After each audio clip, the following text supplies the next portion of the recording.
और इनकलाबी कदम उठाए हैं। शहीद जुल्फिकार अली भुट्टो ने लैंड रिफॉर्म्स और नेशनलाइजेशन जैसे इनकलाबी स्टेप्स लिए। He broke the economic status quo. अमीर से लेकर गरीब को दिलवाया। शहीद मोहतरमा बेनज़ीर भुट्टो ने she introduced the concept of public-private partnership for the first time in Pakistan, जहां हुकूमत पब्लिक सेक्टर के साथ काम करके बिजनेस कम्युनिटी के साथ मिलके अवाम को रिलीफ पहुंचाता है, अवाम के मसाइल हल करते हैं. This is a model that has been adopted by every government following Shaheed Mohtरमा Benazir Bhutto's government.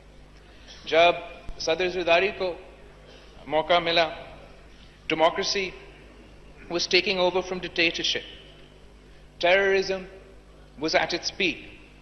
पूरी दुनिया में बदतरीन financial recession था. You were crying over oil prices at $80 a barrel. We had to face oil prices at $147 a barrel. And despite all of this, we took revolutionary and reformist steps. We devolved power and resources to all the provinces. We for the first time we provided an equitable and just NFC award. We gave Aghazi Hukuk-e-Balochistan. We introduced the revolutionary Benazir Income Support Program. And we brought Pakistan's exports to the highest in Pakistan's history. So नया पाकिस्तान का पहली budget से we had a lot of expectations. Because before the election, Khan Saab and his entire government-to-be stood before this nation and presented their 100-day plan. In this budget, we see no sign of this 100-day plan. Mr. Speaker, everyone is extremely disappointed. Not only the opposition, but the PTI voter is disappointed, Mr. Speaker. The PTI voter who voted for change in Tabdili, the voter who voted for Do Nahi Ek Pakistan, the voter that thought he was voting against the status quo, the voter that thought he was voting for a Naya Pakistan, that voter has got a status quo budget of Purana Pakistan. A budget that does not expand the tax net, a budget that provides relief to non-tax filers, to the land mafia, to middlemen, and not to the average Pakistani. Mr. Speaker, where is the 100-day plan? Where is the promised reformist agenda? Where is the promised revolution?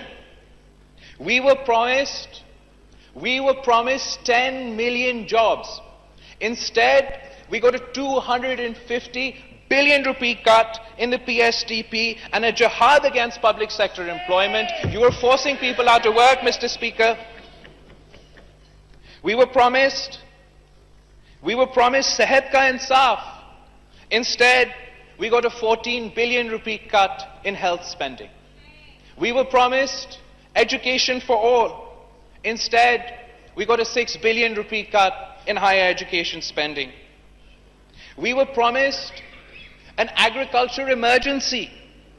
Zaraat hamara maishat ka backbone hai. Gareeb kisan pis raha hai. Fasl ka sahi कीमत नहीं मिल रहा. लेकिन इस budget में गरीब किसान के लिए कुछ नहीं है. फर्टिलाइजर का जो सब्सिडी है, the fertilizer subsidy will not be for the poor farmer. Out of a 7 billion rupee subsidy, 5 billion rupees are going straight into the pocket of the fertilizer companies. We were promised water conservation. And we got not a single scheme on water, Mr. Speaker. On top of that, On top of that, IRSA has completely ignored the rights of the lower riparian and refused to implement the 1991 Water Accord, which is highly condemnable and objectionable to us, Mr. Speaker. We were promised relief for the poor. Instead, the government has increased gas tariff, has increased electricity prices, जिससे सिर्फ गरीब की रोटी महंगी होती है, Mr. Speaker, अमीर का महल नहीं. और हमें कोई भी, not एक नया poverty reduction program भी मिला है हमें.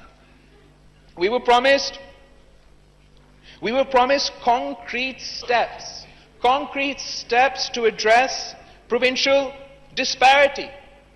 Instead, we got a 1 billion rupee cut in Kashmir and Gilgit-Baltistan, nothing for the people of Balochistan. और जब से जनूबी पंजाब महाज वाले को मिनिस्ट्री मिला है, तब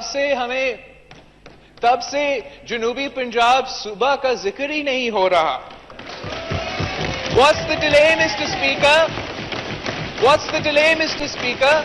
Pakistan People's Party की हुकूमत ने पूरा काम कर दिया है. Just take our bill, put your signature on it and get it passed. Not only are you not addressing provincial disparity, we hear you plan to undermine the 18th Amendment.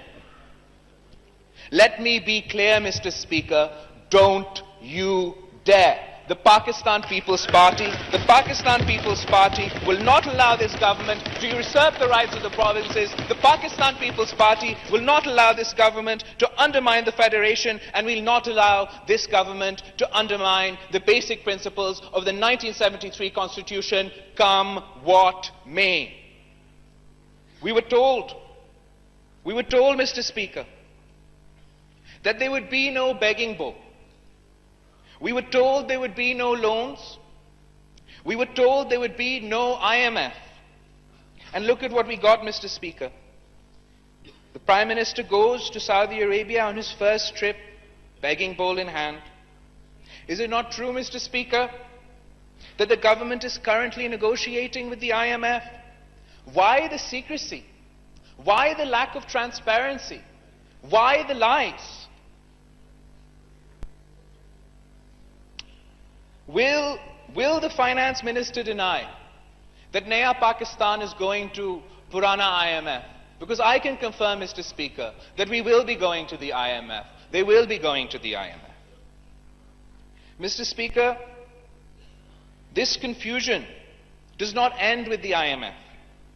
The immature, irresponsible statements that relate to CPAC are absolutely outrageous, and the people of Pakistan deserve clarity from the government, Mr. Speaker.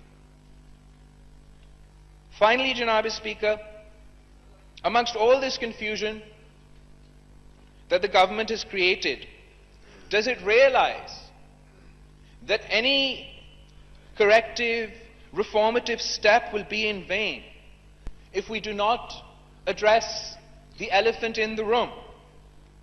And that is the issue of the FATF. Will the Finance Minister bother taking Parliament into confidence as to what progress has been made so far? The FATF team will be arriving this month. What steps have the government taken? What steps are we taking to ensure that we do not get added to the blacklist? Does the government even realize the consequences of not complying with the 27-point action plan given by FATF? All flow of money will be restricted and affected. Trading with Pakistan will become even more difficult. Our exports will be affected. Cost of doing business will be drastically affected.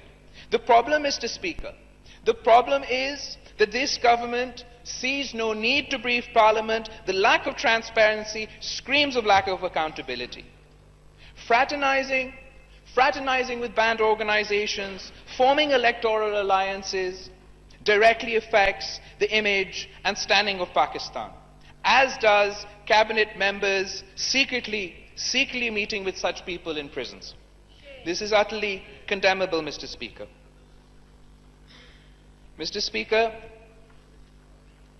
I'm sure my colleagues on the Treasury benches will agree with me that a free press is a fundamental component of a healthy democracy. In fact, Mr. Speaker, the space PTI was given in the media has a lot to do with why they are in government today. I'd like to bring to the attention of the government that the Pakistan Federal Union of Journalists are protesting against the lack of free press and media censorship in Naya Pakistan. We must learn to accept differences of opinion and constructive criticism. When we leave no room for dissent, we leave no room for progress. Will the government, Mr. Speaker, guarantee freedom of expression in Pakistan, freedom of the press in Pakistan, our fundamental rights under a democratic state? Governance is not a one-trick pony, Mr. Speaker. It is a series of thought-out decisions that once made must be implemented. मैं ये हुकूमत को बताना चाहता हूं कि धरना देने में और हुकूमत चलाने में बहुत फर्क होता है. ये पार्लियामान है, कंटेनर नहीं. आपने अब सीरियस सियासत करनी है. आपने अब सीरियस पॉलिसी मेकिंग करनी है. आपने अब मुश्किल डिसीजंस लेने हैं और फिर उन फैसलों पर कायम रहने हैं. आपने यू टर्न नहीं लेना.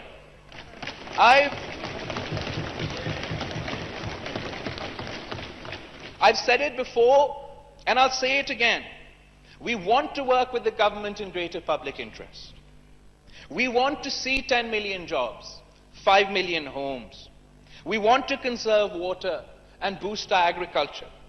We want to revitalize our industry and stabilize our economy. We want to provide healthcare for all and education to every Pakistani. Unfortunately, Mr. Speaker, despite all its tall claims, there is not one line in the finance bill that lives up to the promises made to the people of Pakistan. It is time that the government learn that this is not a game. Their decisions affect the lives of 200 million Pakistanis. मगर जनाब speaker, कौन इस हुकूमत को समझाएगा कि मुल्क ऐसे नहीं चल सकता. मईशत चंदा से नहीं, सियासत गाली से नहीं और मुल्क जादू से नहीं चल सकता. आप सबका बहुत शुक्रिया. सदीक बाल साहब.